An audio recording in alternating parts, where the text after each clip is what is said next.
Bismillahirrahmanirrahim. Assalamualaikum warahmatullahi wabarakatuh. Alhamdulillahirabbil alamin. Allahumma sholli ala sayyidina Muhammad wa ala ali sayyidina Muhammad. Sahabat iman yang dirahmati Allah Subhanahu wa taala. Rasul sallallahu alaihi wasallam bersabda, "Ittaqudulma fa inna dulma dzulumatun yaumal qiyamah." Hati-hatilah dengan perbuatan zalim, karena perbuatan zalim itu menyebabkan kegelapan di hari kiamat. Sahabat iman yang dirahmati Allah Subhanahu wa taala, ya, maka Rasul mengingatkan kita tentang harusnya kita menjauhi perbuatan-perbuatan zalim. Zalim maksudnya perbuatan menganiaya orang lain, ya. Di antara contoh perbuatan zalim dalam keluarga, misalkan seorang suami, ada juga yang menzolimi istrinya. Di antaranya memberikan nafkah rizki yang haram. Seorang suami yang bekerja dengan cara korupsi, kemudian menipu, merampok, membegal, kemudian berdagang dengan banyak, menipu orang, curang, tidak jujur, kemudian memberikan uangnya kepada anak dan istrinya. Ini adalah suatu kezoliman, karena perbuatan menipu, curang itu mengurangi keberkahan dalam harta tersebut. Kemudian yang lainnya adalah perbuatan zalim lainnya seorang suami kepada istrinya. Ada seorang suami yang tidak mau mengerjakan kewajibannya mencari nafkah, malah istrinya yang mencari nafkah. Yang capek malah istrinya, suaminya malah tidak mau bekerja, santai-santai hidupnya, ngerokok-ngerokok, ngeteh-ngeteh, ngopi-ngopi dengan kawan-kawannya, berbincang-bincang dengan kawannya. Istrinya malah capek bekerja. Ini perbuatan zalim dia kepada istrinya. Kemudian di antara yang contoh yang lainnya adalah seorang suami yang tidak mendidik istrinya. Ketika istrinya tidak mau sholat, suaminya tidak mengajaknya sholat. Istrinya tidak menutup auratnya, tidak menggunakan jilbab, suaminya tidak menasihatinya, tidak menyuruhnya untuk berjilbab. Padahal kalau wanita sudah balik, sudah besar, harus ditutup auratnya, kecuali wajah dan telapak tangannya.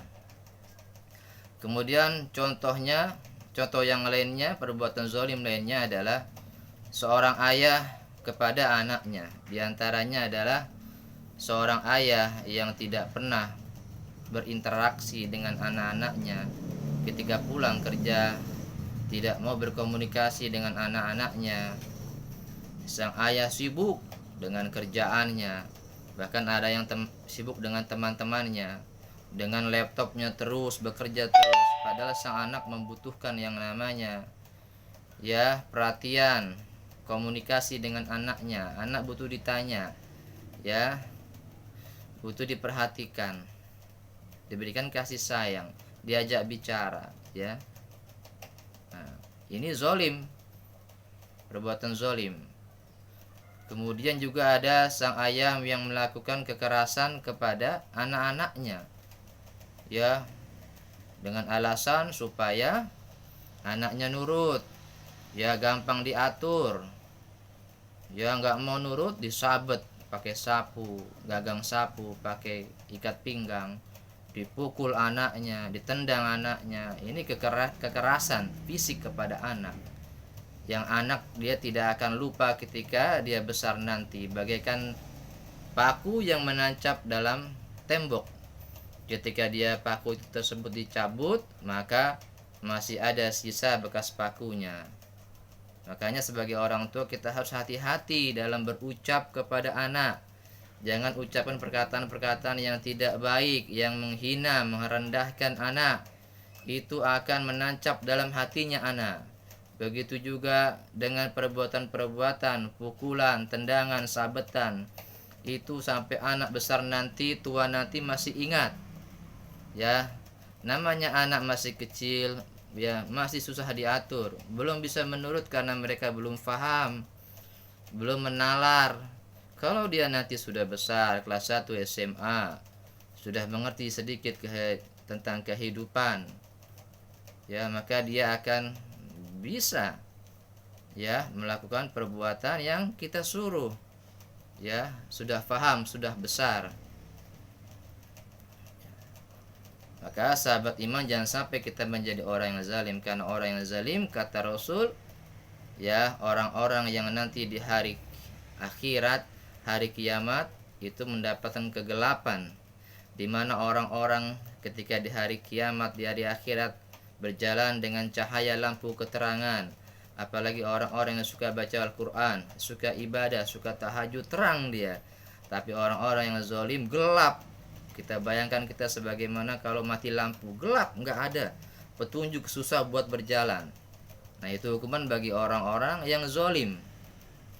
Termasuk zalim seorang suami adalah berselingkuh dengan ya menyelingkuhi istrinya, nggak setia.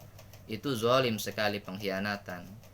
Banyak kita lihat kasus-kasus seorang suami punya karyawan wanita, akhirnya setan menggoda sang suami dan wanita ini, karyawannya, ya supaya sama-sama saling suka. Akhirnya terbangun rasa suka, dia cinta terlarang.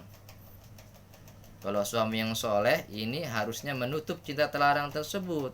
Jangan diikuti godaan setan, bisikan setan jangan diikuti.